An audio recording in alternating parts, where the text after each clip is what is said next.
Have you ever wanted to start calisthenics but you had no idea where to begin? Well, that was me 4 years ago. I decided to just start, and the more I practiced and progressed, the more I realized that calisthenics is possible for an average person like me. I have no background in gymnastics and I am entirely self-taught. It all started when I wanted to change how I felt about myself. I wanted to feel strong.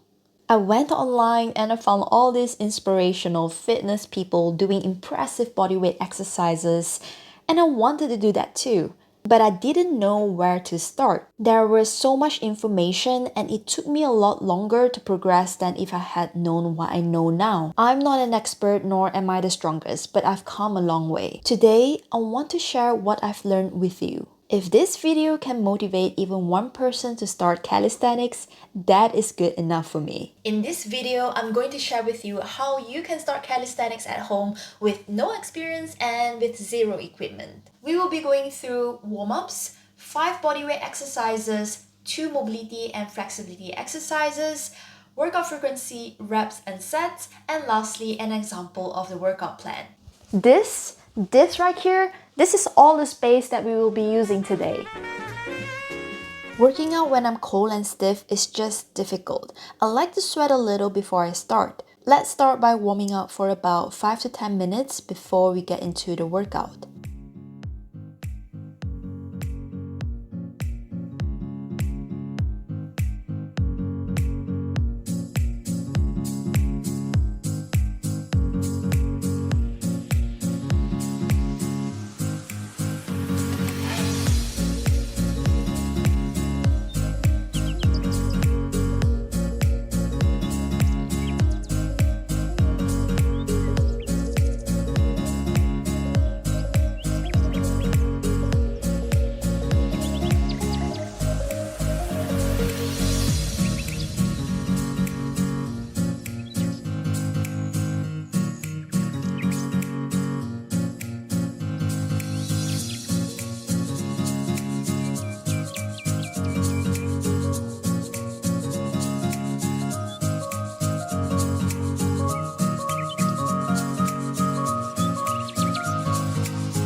We are going to work out most of our body parts today, our chest, back, arms, core, and legs. Like I mentioned in the beginning of the video, you do not need any equipment to start, but we do need a furniture for this workout, a chair.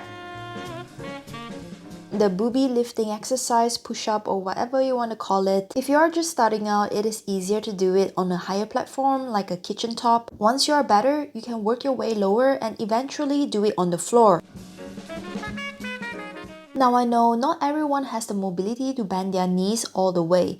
If you feel like you are stuck at this level and you can't go any further, it is alright. Just do what you can. Do a half squat instead with a chair. But if you can go all the way, don't be lazy, alright? Just go all the way for every single rep. Not only does it help to preserve your knee, ankle and hip mobility, it also helps to work your muscles more than we would in a partial squat.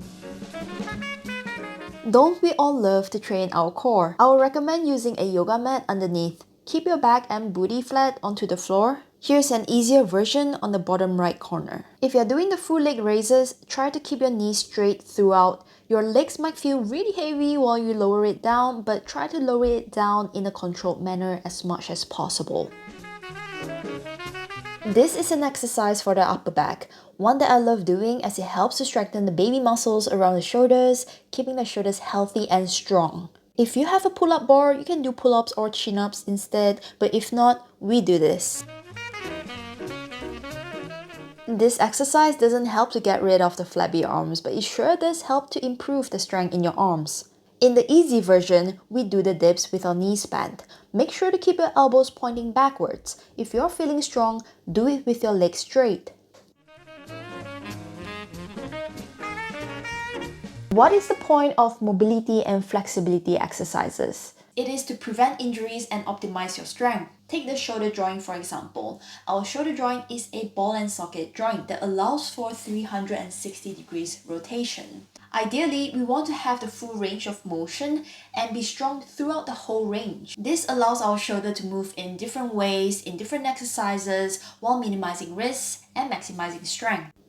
We don't need a whole lot of mobility exercises when we are first starting out.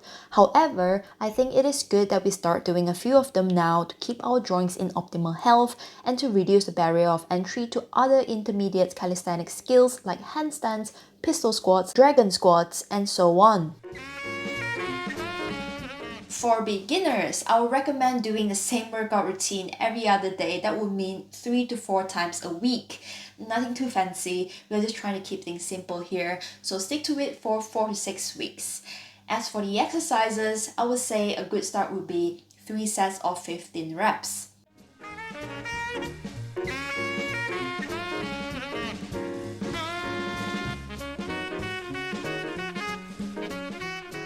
This workout routine may seem simple, but I'm pretty sure that you'll be a lot stronger by week 4 than when you were in week 1. Instead of waiting around for the perfect time, perfect condition, perfect plan to start, why not just begin now and see where that takes you? Keeping it simple is often better.